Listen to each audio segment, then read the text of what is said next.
Hello my beautiful souls, welcome to my YouTube channel psychic tarot Shivi Tapale. Dear, कैसे हैं आप सभी लोग? आई होप आप सभी लोग बहुत अच्छे हैं, बहुत अच्छे से अपना वर्क कर रहे हैं। अगर आप मेरे चैनल पर आए हैं तो रिक्वेस्ट करूंगी सब्सक्राइब करें इस चैनल को। वीडियो पसंद आता है तो लाइक दिस वीडियो। गाइस, एक जनरल कलेक्टिव और टाइमलेस रीडिंग है, आपसे जितना रेजोनेट करे रखिएगा। टॉपिक यही रहेगा कि माँ काली आपको क्या मैसेजेस देना चाहती हैं। माँ काली के क्या अर्जेंट मैसेजेस निकल कर आ रहे हैं आपके लिए। ठीक है, माँ काली आपको क्या बताना चाहती हैं, माँ काली आपसे क्या कहना चाहती हैं। ठीक है, माँ काली क्या कहना चाहती हैं, माँ के क्या मैसेजेस हैं मेरे व्यूअर्स के लिए। प्लीज़ माँ मुझे गाइड करें। मेरे व्यूअर्स के लिए आपके क्या मैसेजेस आ रहे हैं, आप मेरे व्यूअर्स को क्या कहना चाहते हो, दिल से क्या बताना चाहते हो। माँ प्लीज़ कृपा करें और मेरे व्यूअर्स को बताएं कि आपके क्या अर्जेंट मैसेजेस मेरे व्यूअर्स के लिए आ रहे हैं। माँ काली के क्या अर्जेंट मैसेजेस मेरे व्यूअर्स के लिए आ रहे हैं। माँ काली मेरे व्यूअर्स को क्या बताना चाहती हैं। माँ काली के क्या अर्जेंट मैसेजेस मेरे व्यूअर्स के लिए आ रहे हैं।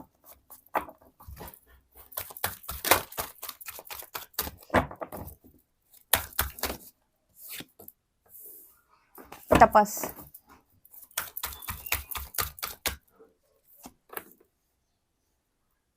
तेजस,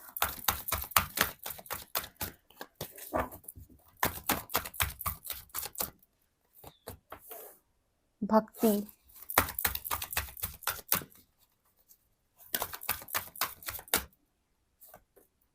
आसन,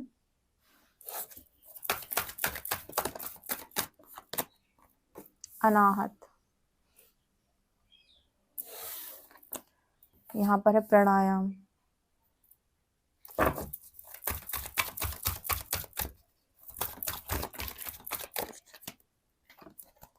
कुंडलिनी, नियम,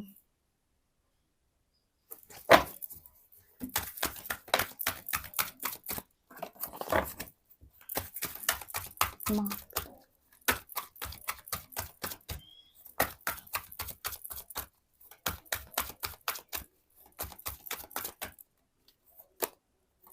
ओजस,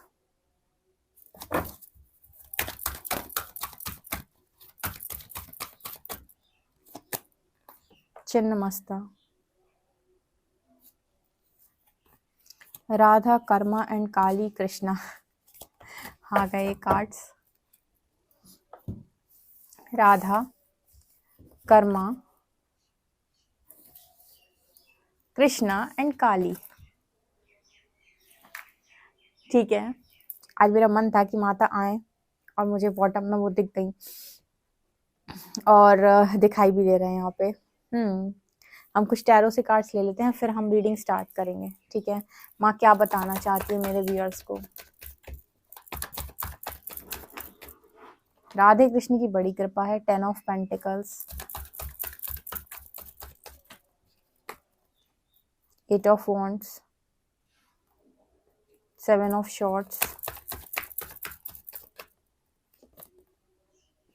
हर्मिट, वर्ल्ड। देखो, आप लोगों के लिए पहला मैसेज निकल के आ रहा है जो चैनल हुआ है मुझे। अब मैं चैनल मैसेज दे रही हूँ आपको, सुनिएगा ध्यान से। ठीक है, माँ का पहला मैसेज आप लोगों के लिए निकल के आ रहा है कि जैसे ईश्वर पर विश्वास होता है, वो हर चुनौती का सामना करता है, उससे भागता नहीं है। पता नहीं ये मैसेज किसके लिए निकल के आ रहा है। कोई है जो शायद भागने की कोशिश कर रहा है, या किसी को डर लग रहा है, या किसी को लग रहा है कि पता नहीं मेरी लाइफ का क्या होगा, मेरे बच्चों का क्या होगा, या किसी को लग रहा है कि मेरे मेरे हस्बैंड मेरी वाइफ का क्या होगा, मेरी फैमिली का क्या होगा। किसी को लग रहा है कि भगवान ये मुझे किस रास्ते पर चला रहे हो, मेरा क्या होगा, मैं कुछ नहीं कर पाऊंगा, कुछ नहीं कर पाऊंगी, ये क्या हो जाएगा मेरे साथ भगवान।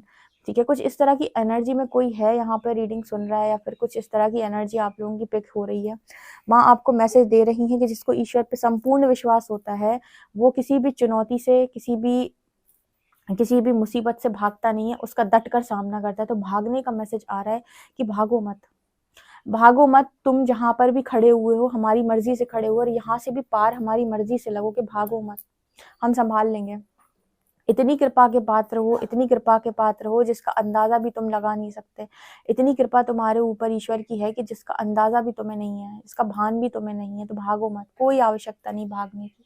इतनी अपॉर्चुनिटी है ना कि अगर कोई कह दे कि तेरे जीवन में तेरे भाग्य में जा ये नहीं है, भगवान तेरे भाग्य के नए दरवाजे ऐसे खोलेगा ना कि दुनिया देखती रह जाए। या कोई तेरे को कभी नीचे गिरा देना या फिर ये सोचे कि तेरे को नहीं मिल सकता कुछ, तो तेरे पे कृपा ईश्वर की इतनी अधिक है कि ईश्वर नए दरवाजे बना देगा, नए दरवाजे खोल देगा, नई चीजें लिख देगा तेरे भाग्य के अंदर। कृपा का पात्र है व्यक्ति। भगवान ये कह रहे हैं कि जो व्यूअर्स हैं, जो रीडिंग सुन रहे हैं, वो कृपा के पात्र हैं। जो मनुष्य भगवान की कृपा का पात्र होता है उसे कोई भी गिरा नहीं सकता, उसका कोई कुछ बिगाड़ नहीं सकता, उसे कोई मिटा नहीं सकता, क्योंकि बनाने वाला खुद आपके पक्ष में है। और अगर आपको कोई मिटाने की कोशिश करेगा तो वो आपका ऐसा बनाएंगे कि लोगों की आंखें निकल के बाहर आ जाएंगी देख देख के। ठीक है, यहाँ पर कुछ ऐसी मैसेज निकल के आ रही है, पता नहीं मुझे बोलते समय ना एकदम अजीब तरीके का वो आ रहा है कि कोई अगर तेरे को मिटाने की कोशिश करता है तो वो अपनी बर्बादी स्वयं से लिखेगा, अपने ही हाथों से। इसलिए तुझे किसी भी चीज को लेकर परेशान होने की जरूरत नहीं है। माँ तुम्हारे पक्ष में है, पूरी तरीके से माँ तुम्हारे पक्ष में है, ऐसा मैसेज यहाँ पर निकल के आ रहा है। ओके, इसके अलावा ना आप लोगों के लिए माँ का जो सेकंड मैसेज निकल के आ रहा है वो ये है कि आपका जो तेज है, ठीक है, आपका जो तप और तेज, यहाँ दोनों की एनर्जी आई, तपस की भी और तेजस की भी। ठीक है, आपके बॉडी में आप ये नोटिस करेंगे जैसे कुछ गर्माहट सी आपको महसूस हो सकती है, क्योंकि कुंडलिनी का भी मैसेज है। और जब आप अच्छे लंबे समय तक साधना करते रहते हो, मान लीजिए आपकी कुंडलिनी भी जागृत हुई और आप लंबे समय से साधक है, लंबे समय से आप साधनाएं कर रहे हैं, तो आप नोटिस करेंगे कि आपका ना जो तेज है, चेहरे की, एक तो चेहरा बता देगा, चेहरे पे अच्छे तरीके की रौनक होती है, शाइनिंग होती है चेहरे पे। इसके अलावा ना आपका तेज भी बहुत ज़्यादा बढ़ रहा है। जैसे यहाँ पर मैसेज निकल के आ रहा है कि बाकी लोगों के कंपैरिजन में ना जो एक व्यक्ति होता है, जो साधक होता है, उसका तेज बहुत ज़्यादा होता है। तो यहाँ पर तेजस और तपस दोनों की एनर्जी निकल के आ रही है। जैसे आपके आपके पूरी बॉडी में, आपके चेहरे पर आपकी जो तपस्या है वो मतलब बहुत आगे निकल आई है। जैसे यहाँ पर मैसेज निकल के आ रहा है कि जैसे आप अपनी जर्नी में काफ़ी आगे आ गए हो, अपने बहुत लंबे समय तक साधक रहे हो शायद। ठीक है, यहाँ पर कोई ऐसे लोगों की एनर्जी नहीं है ये जो 2-3 साल से साधना में, ये वो लोग हैं जिनको साधना में लगभग 12 से 13 साल या 15 साल हो चुके हैं, यानी कि जो लंबे समय से साधक हैं। ठीक है, साधक होने का मतलब क्या है कि जो लंबे समय से निरंतर भक्ति में लीन है। भक्ति मतलब कि वो कॉन्टिन्यूअस पूजा पाठ करते हैं। उनके साथ ये नहीं है कि अभी कोई त्योहार पड़ा और मैंने भक्ति कर ली, फिर 4 दिन की साधना कर ली, फिर 8 दिन। ये वो लोग हैं जो निरंतर भक्ति करते हैं। मतलब इनका नियम है कि इन्हें सुबह से इतना टाइम तो ईश्वर के साथ बिताना है, सुबह में या शाम में। ये उन लोगों की बात हो रही है। या फिर आप साधक उस तरीके साधक भी हो सकते हैं जो नियमित साधनाएं करता रहता है, एक साधना छोड़ दूसरी, दूसरी छोड़ तीसरी, तीसरी छोड़ चौथी। तो लंबे समय से जो साधना के मार्ग में है, साधना का मार्ग वहां से शुरू नहीं होता जहां से आपकी स्पिरिचुअल अवेकनिंग हुई है या आपकी जागृति हुई है। साधना का मार्ग वहां से शुरू जहां से आप भक्ति करते हुए आ रहे हो। ठीक है, ईश्वर की निरंतर पूजा पाठ, श्रोतों का पाठ, उनके साथ नियमित कनेक्शन, रिचुअल्स फॉलो करना। ठीक है, पूजा पाठ फॉलो करना कॉन्टिन्यूसली, ये आपके साथ लंबे समय से चल रहा है और लंबे समय से ये सारे कामों को आप कर रहे हो। उन लोगों की बात यहाँ पर हो रही है कि आपकी जो भक्ति है वो बहुत प्रबल है। ईश्वर, आप समझ लीजिए, आपको मिटाने के बारे में सोचने वाला व्यक्ति खुद मिट के हो जाएगा। उसको समझ में नहीं आता है कि आप कितना आगे हैं। और मैं ये इसलिए नहीं कह रही कि देखो आप कोई महान व्यक्ति हो, आपका ये आपके अंदर ईगो है। कहते हैं कि जो भगवान होते हैं भक्ति से प्रसन्न होते हैं, और आप नहीं जानते कि भगवान तुम्हारी किस किस वजह से तुम पे प्रसन्न है।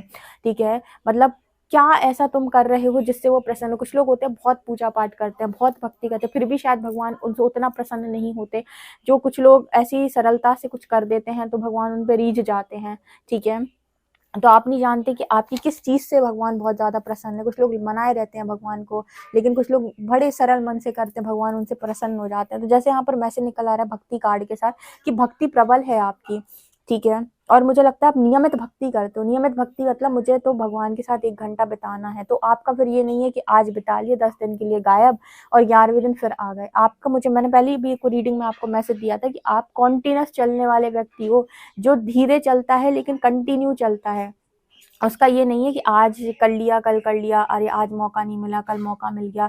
आपके अंदर ईश्वर के प्रति एक लगाव, एक समर्पण, एक भाव है। यहाँ पर कोई वो नहीं है कि चलो मुझे इनर वर्क करना है तो मुझे तो बैठ नहीं पड़ेगा, आप क्या करें, मजबूरी है, भगवान ने इस यात्रा में डाला है। कुछ लोग बहुत आलस के साथ कामों को करते हैं। कुछ लोग ईश्वर के साथ समय बिताना चाहते हैं, उन्हें अच्छा लगता है। वो परमात्मा से जब तक ना बैठे ना तो उनको ऐसा लगेगा कि आज मैंने खाना नहीं खाया। जैसे हम कहते हैं ना कि आज खाना नहीं खाया यार, भूख लग रही है। उसी तरीके से कुछ लोगों की भक्ति होती है कि जब तक वो ईश्वर के साथ नहीं बैठेंगे उन्हें अपना दिन अधूरा लगेगा, उन्हें खुद पर वो ग्लानि होगी कि आज मैं परमात्मा के साथ नहीं बैठ पाया। और वो नियमित प्रयास करते हैं कि वो बैठें, और वो बैठते हैं, वो अपना जो भी करते हैं, जो भी शोध करते हैं, जो भी पाठ करते हैं, जो भी जाप करते हैं, ध्यान करते हैं, लेकिन वो ईश्वर से जब तक नहीं जुड़ेंगे या ईश्वर के साथ नहीं बैठेंगे, उनको वो सुख, वो शांति, वो चैन उनको नहीं मिलेगा। तो जैसे यहाँ पर मैसेज निकल के आ रहा है कि माँ आपकी इसी सब चीज़ों से आप पे बहुत ज़्यादा प्रसन्न रहती है कि आप नियमित भक्ति करते हो, नियम से चलते हो। नियम का क्या मतलब है? नियम से चलने का मतलब है कि आज किया तो 10 दिन बाद नहीं, मैं रोज करता हूँ। मैं चाहे 20 मिनट करूँ, चाहे आधा घंटा करूँ, लेकिन मैं रोज करता हूँ, नियम से करता हूँ, उसी समय पर करता हूँ। ये चीज़ यहाँ पर माँ आपको बता रही है। तो आपको मिटाने के बारे में सोचना, मतलब यहाँ पर आपके अंदर एक चीज़ और है, आपके अंदर इस चीज़ को लेकर कोई ईगो नहीं है कि मैं कोई महान व्यक्ति हूँ, ठीक है। भक्ति में अगर अहंकार आ जाए तो ईश्वर कभी रास नहीं आ सकता कि मैं महान हूँ, मैं श्रेष्ठ हूँ, मेरे अंदर बहुत गुण हैं और तुम लोगों को मैं ऐसा कर दूंगा, वैसा। कुछ लोगों को देखा है मैंने, बहुत सारे लोग ऐसे होते हैं जो इस तरीके की बातें करने लगते हैं कि मेरी माँ प्रबल है, मेरा बाबा प्रबल है, वो मेरे को तो सब कुछ देगा, तुम लोगों के साथ ऐसा कर देगा। नहीं, जो सरल व्यक्ति होगा वो कहेगा कि माँ बाबा है तो फिर सबके हैं, मेरे भी है, मेरे दुश्मनों के भी हैं, वो मुझसे दुश्मनी रखते हैं, वो उनकी परेशानी है, मैं उनसे दुश्मनी नहीं रखता, ठीक है, मुझे उनसे दुश्मनी रखने की कोई आवश्यकता नहीं है। तो जब आपके मन में सरलता होती है तो आपका रक्षण स्वयं प्रकृति करती है, ठीक है।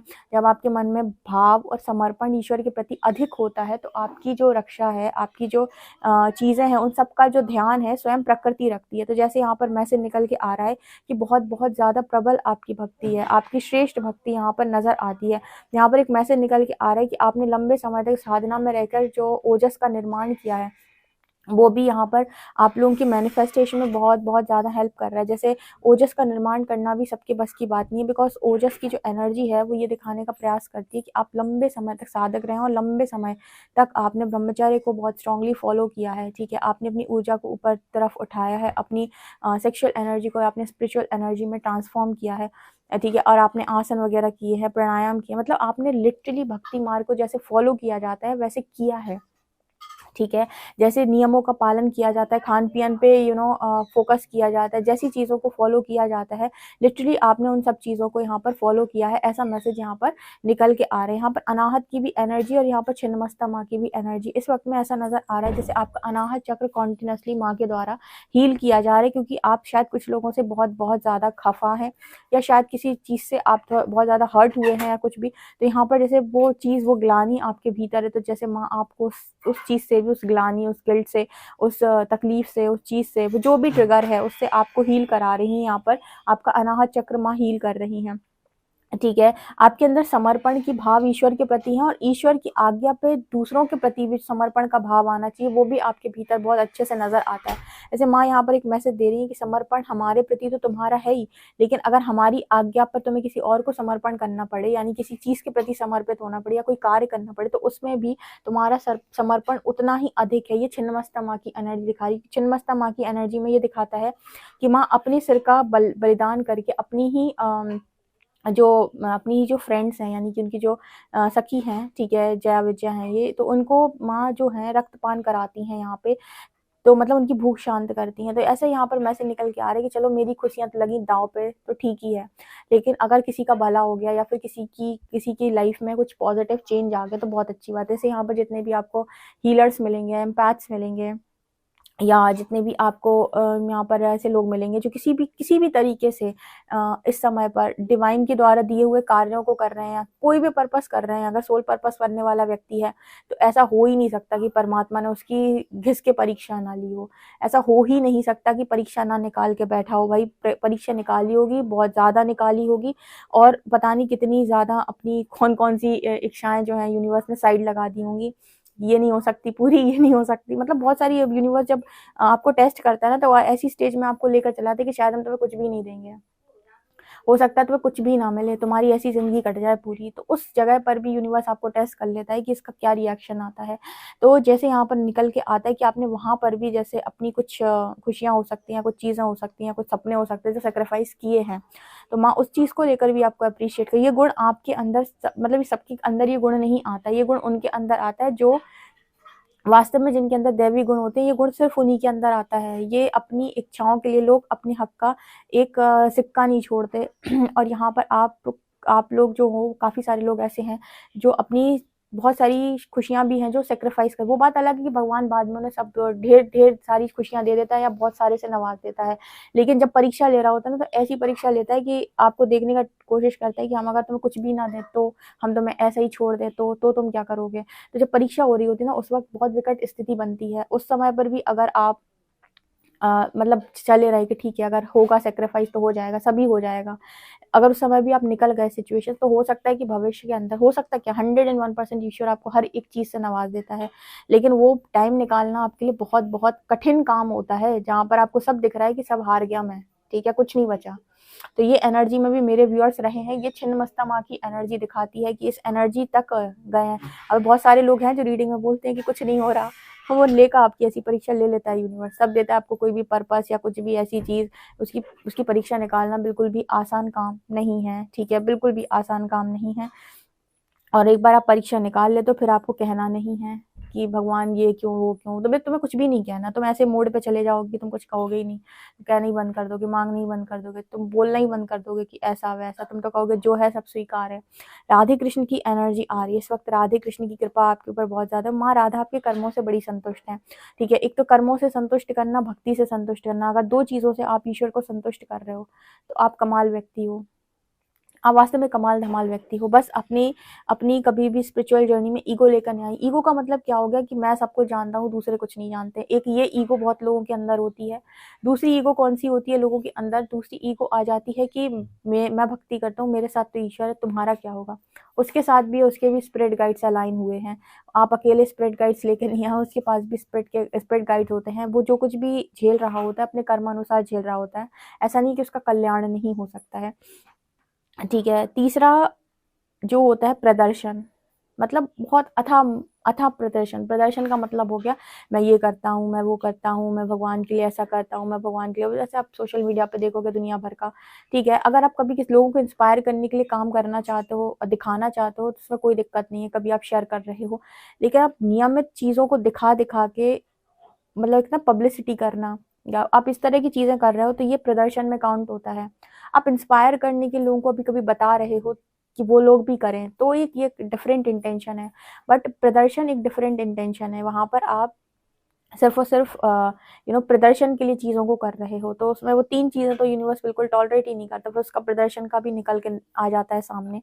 तो यहाँ पर नज़र आता है कि कर्म, आपकी भक्ति और आपका जो भी प्रेम है, जो भी है ईश्वर के प्रति, उससे माँ बड़ी प्रसन्न है, ठीक है। और माँ ये कह रही है कि आपको भागने की कोशिश नहीं करनी है, जहाँ आपने गलत नहीं किया डट कर सामना करो, ठीक है। अगर कोई युद्ध की चुनौती दे तो स्वीकार करो, लेकिन भागो मत, भागने की ज़रूरत नहीं है, कोई नहीं मिटा पाएगा। आपके ईश्वर आपके साथ में खड़े हैं, कितने भी दरवाजे आपके लिए खोल सकते हैं, ठीक है। तो अगर आपको भरोसा है तो भागना मना है, ठीक है। और आप अपनी कार्मिक साइकिल भी एंड कर चुके हो, और इसी कार्मिक साइकिल एंड करते करते यूनिवर्स ने आपकी स्पिरिचुअल अवेकनिंग कराई है। तो अगर आपकी कोई ब्लेसिंग आपके पास आना चाहती है तो उससे रन मत करो। आप अगर डर के मारे किसी ब्लेसिंग से भागने की कोशिश कर रहे हो, माँ कह रही है मत भागो, कोई आवश्यकता नहीं है। उस वो ब्लेसिंग जो आपके लिए बना हो तो आपको मिलकर रहेगा ना, उससे कोई थोड़ी आपसे छीन सकता है, ठीक है। तो डरो मत, जो होगा अच्छा होगा, जो हुआ था वो भी अच्छा हुआ था, भविष्य में जो होगा वो और सुनहरा होगा। ओके गाइस, तो इस तरीके के मैसेज माँ काली के आपको लेकर आ रहे हैं, ठीक है। तो माँ आपसे कह रही है कि अपने आप को पूर्ण समर्पित रखो और अपना कार्य करो, बस कर्म करो पार्थ, ठीक है। हरि का एक लाइन है ना, कर्म करो पार्थ, ठीक है। तो बस कर्म करो, खाली करता मत बनो, वो अपने आप होगा सब कुछ। ओके, वीडियो पसंद आया तो guys please like this video, subscribe my channel. Thank you guys.